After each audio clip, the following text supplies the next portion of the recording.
नवरात्रि में रोज सुबह उठकर ये 5 काम जरूर करना। राधे राधे, जय श्री कृष्णा, हर हर महादेव। दोस्तों, इस बार शारदीय नवरात्रि पर बहुत ही शुभ संयोग बन रहा है। इस बार नवरात्रि 7 नहीं, 8 नहीं, बल्कि पूरे 9 दिनों तक मनाई जाएगी। दुर्गा माता का आशीर्वाद आपके ऊपर बना रहे। इस बार नवरात्रि पूरे 9 दिन तक चलेगी। न तो एक भी दिन कम होगा और न ही एक भी दिन ज्यादा। पूरे 9 दिन तक माता रानी की सच्चे हृदय से भक्ति की जाएगी। 9 दिनों के नवरात्रि बहुत ही ज्यादा शुभ और मंगलकारी माने जाते हैं और यह अत्यंत दुर्लभ होते हैं।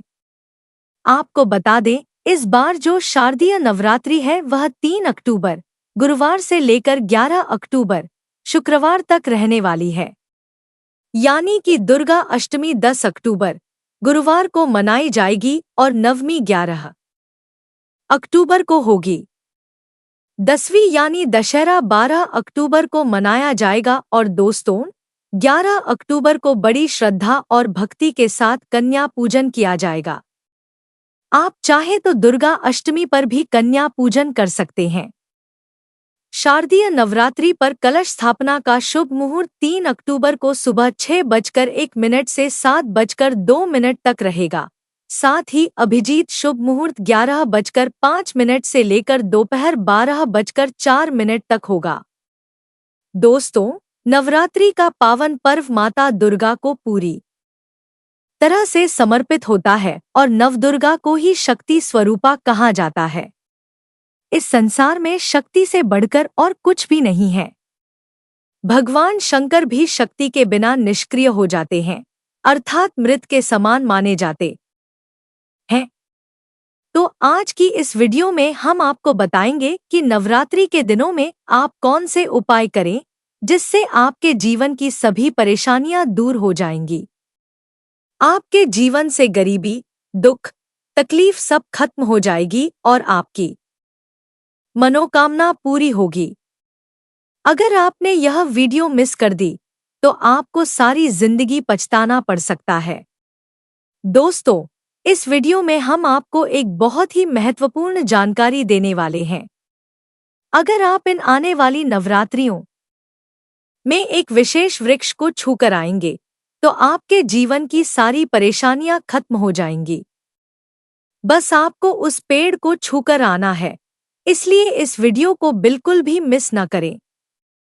अगर आपकी दुकान या धंधा बंद हो गया है, पैसों की तंगी चल रही है, घर में लोग बीमार रहते हैं, आपस में किसी की नहीं बनती, घर में लगातार लड़ाई झगड़े हो रहे हैं, शत्रु परेशान कर रहे हैं, पैसे आने के सारे रास्ते बंद हो गए हैं, पैसा आता है तो वैसे ही चला जाता है, पैसे की कमी बनी रहती है, दिन भर मन में नकारात्मक विचार आते रहते हैं या शरीर में आलस्य बना रहता है, घर में एक के बाद एक मृत्यु हो रही है, घर काटने को दौड़ रहा है, तो इस वीडियो को अंत तक जरूर देखें। नवरात्रि के पावन पर्व पर नवरात्रि के किसी भी दिन हम जो उपाय बताएंगे, अगर आपने इसे सच्चे मन से कर लिया तो आपको धनी बनने से कोई भी ताकत नहीं रोक पाएगी। न केवल आप धनवान बनेंगे, बल्कि आपकी सभी मनोकामनाएं भी पूरी होंगी। नवरात्रि के समय आपकी मनोकामनाएं पूरी होती दिखाई देंगी।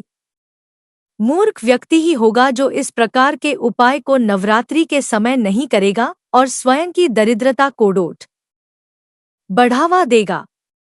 इसलिए हम आपको कह रहे हैं कि इस वीडियो को अपने और अपने परिवार के फायदे के लिए अंत तक जरूर देखें। दोस्तों, नवरात्रि का पावन पर्व माता दुर्गा को पूरी तरह से समर्पित होता है और यह माता दुर्गा की कृपा पाने का सबसे अच्छा समय होता है। नवरात्रि के 9 दिन माता रानी हम सबके घर में आती हैं और हमारे साथ रहती हैं।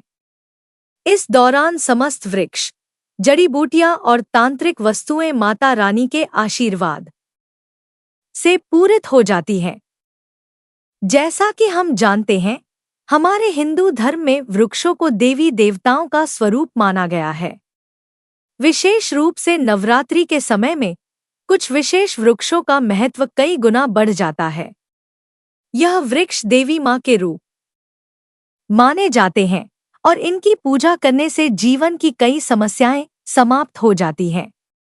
इन वृक्षों को छूने मात्र से व्यक्ति के भाग्य के दरवाजे खुल जाते हैं और जीवन में सौभाग्य का आगमन होता है। दोस्तों, हमारे शास्त्रों में बताया गया है कि पेड़ पौधे न सिर्फ हमें शुद्ध वायु प्रदान करते हैं, बल्कि हमारे जीवन की नकारात्मकता को भी अपने अंदर समाहित कर लेते हैं। इनमें से कुछ पेड़ जैसे पीपल, वट और बिल्वपत्र वृक्षों का धार्मिक और आध्यात्मिक महत्व बहुत अधिक है। भगवान श्री कृष्ण ने गीता में कहा है, वृक्षों में मैं पीपल हूँ। पीपल को वृक्षों का राजा कहा जाता है क्योंकि इसकी आयु और शक्ति अत्यधिक होती है। नवरात्रि के समय यह मान्यता है कि देवी माँ धरती पर आती हैं और इस दौरान जो भी पेड़ पौधे होते हैं उनमें दिव्य ऊर्जा का संचार होता है।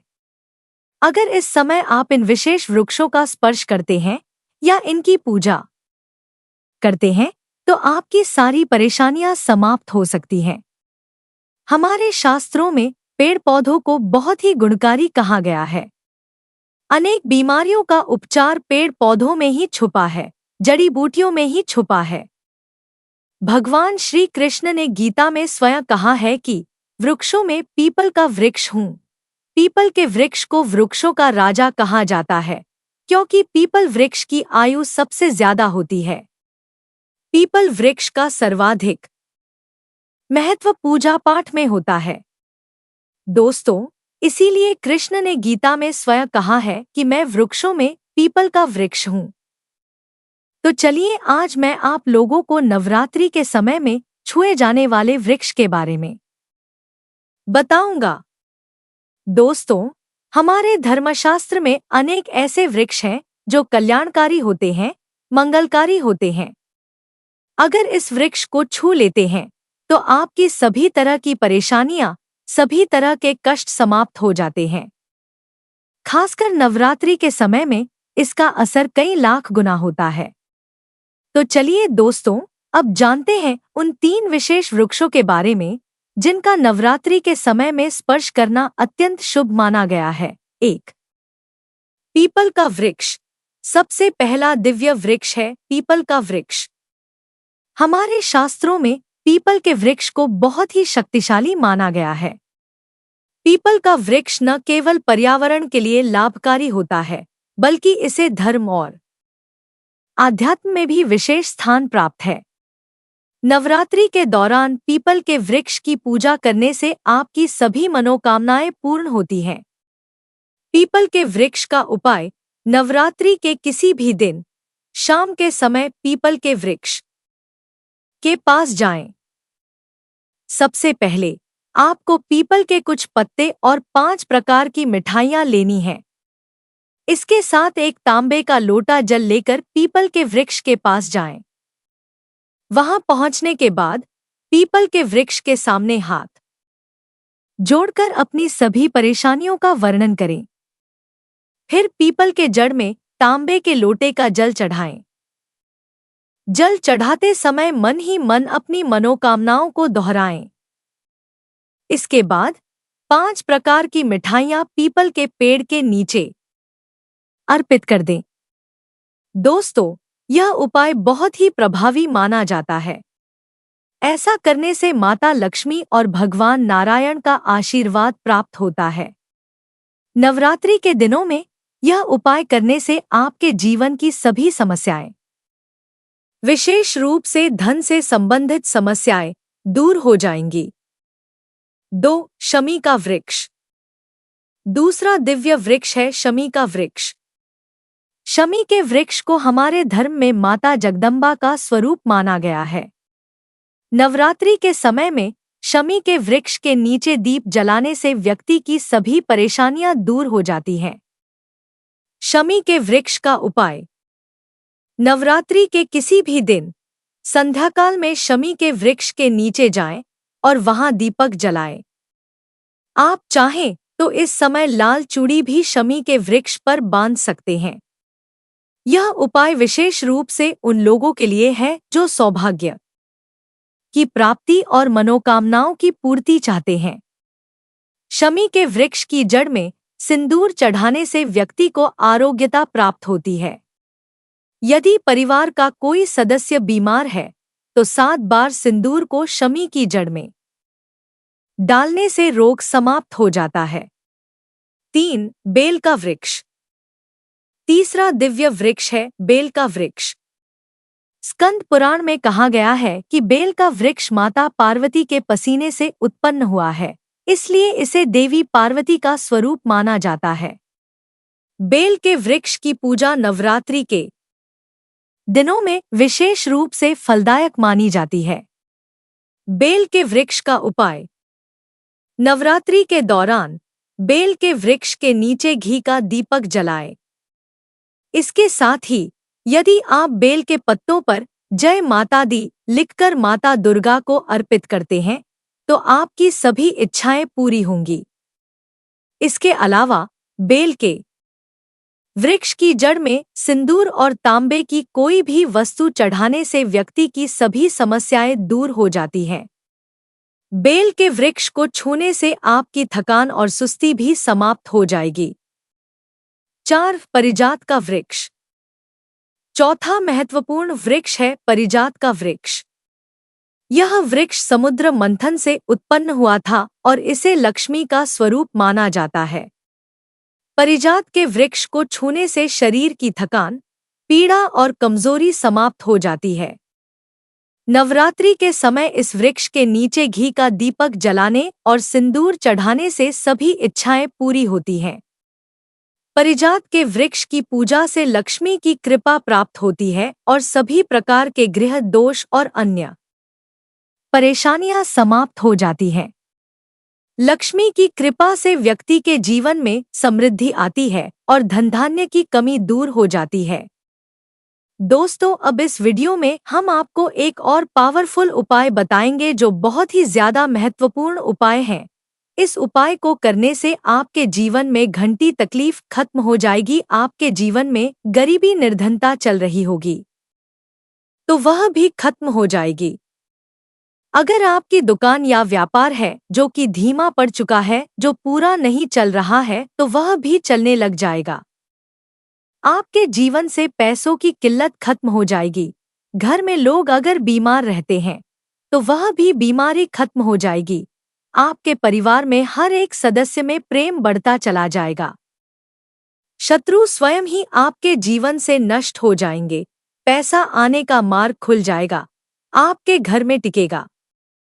दोस्तों, आप यह उपाय रविवार को छोड़कर किसी भी दिन कर सकते हैं।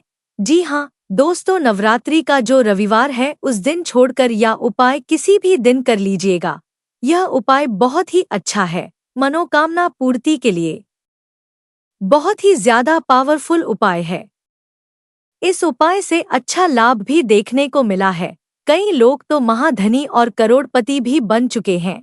बस आपको यही 5 प्रकार की मिठाइयों का फिर से चयन कर लेना है जो नॉर्मल करने की दुकान पर मिल जाती है। वह भी मिठाई आप ले सकते हैं। अगर यह 5 प्रकार की मिठाई आप नहीं ले पा रहे हैं तो गुड़ ले लीजिएगा या फिर शक्कर ले लीजिएगा। इस प्रकार से 5 प्रकार की कुछ मीठी चीज लेकर के भी यह उपाय कर सकते हैं। बिल्कुल ही यह लाभकारी साबित होगा। तो यह उपाय अवश्य करना। आपकी गरीबी मिट जाएगी, निर्धनता मिट जाएगी। नवरात्रि के समय में ही यह उपाय करना बहुत ही ज्यादा फलदायी होगा। नवरात्रि जाने के बाद अगर यह उपाय दीपावली के दिन करते हैं तो भी यह उपाय बहुत ही ज्यादा पावरफुल होता है। चारों नवरात्रि में, दीपावली या फिर होली में भी यह उपाय कर सकते हैं। बहुत ही उत्तम उपाय माना जाता है। तो आप अपनी गरीबी मिटाने के लिए, समस्याओं से छुटकारा पाने के लिए, मनोकामना पूर्ति के लिए यह उपाय जरूर करना। आपको क्या करना है? 5 प्रकार की मिठाई लेनी है और एक पीपल का पत्ता लेना है और एक लोटा तांबे का जल लेकर पीपल के पेड़ के पास पहुंच जाना है। पीपल के पेड़ के पास जाने के बाद आपको पीपल देवता से हाथ जोड़कर विनती करनी है और उसे जल को सबसे पहले आपको पीपल के नीचे डाल देना है और जल को डालते समय आपको अपनी मनोकामना बोलते जाना है और मनोकामना बोलने के बाद आपको जो 5 प्रकार की मिठाइयाँ ली थी उसको पेड़ के जड़ में यानी कि पीपल के पेड़ के नीचे पीपल के पत्ते पर रख देना है। दोस्तों, अगर आपने इतना सा उपाय कर लिया तो आपको बहुत ही ज्यादा लाभ देखने को मिलेगा। आपके जीवन की सारी परेशानियां दूर हो जाएगी। तो अगर आप भी जल्द धनवान बनना चाहते हैं, आपके जीवन में कोई मनोकामना है जो अधूरी रह गई है, तो हमने 3 वृक्ष के बारे में बताया है। इन 3 वृक्ष को नवरात्रि के समय में छूना शुरू कर सकते हैं और अगर कोई व्यक्ति यह तीनों वृक्ष को छू लेते हैं तो ऐसे व्यक्ति के कार्य सफल होने से, ऐसे व्यक्ति की मनोकामना पूर्ण होने से दुनिया की कोई भी शक्ति नहीं रोक पाएगी। मनोकामना पूर्ति करने के लिए, कार्य में प्रगति हासिल करने के लिए, अपनी किस्मत को चमकाने के लिए, सोए हुए भाग्य को जागृत करने के लिए नवरात्रि में यह उपाय जरूर करिएगा। दोस्तों, यह उपाय सोने पर सुहागा होगा। यह आपकी जिंदगी को संवार देंगे, आपकी जिंदगी में चल रही परेशानी को दूर कर देंगे। तो यह जानकारी कैसी लगी हमें कमेंट सेक्शन में जरूर बताना और इस जानकारी को तक सीमित मत रखना। इस जानकारी को आगे जरूर शेयर करना क्योंकि बढ़ाने से ज्ञान बढ़ता है। और दोस्तों, नवरात्रि से जुड़ी यह वीडियो आपको अच्छी लगी और पसंद आई हो तो वीडियो को लाइक करके चैनल को सब्सक्राइब करके पास वाली बेल आइकन को दबा लेना और इस वीडियो को अपने दोस्तों के पास भी जरूर शेयर करना ताकि वह भी इस वीडियो का लाभ उठा सके। और दोस्तों, हम मिलेंगे का नई वीडियो में, तब तक के लिए आपका कोटि कोटि धन्यवाद। और अगर आप भी चाहते हो कि माता लक्ष्मी का आगमन आपके घर में हो तो कमेंट बॉक्स में जय माता दी अवश्य लिखना और यहाँ तक बने रहने के लिए आपका कोटि कोटि धन्यवाद।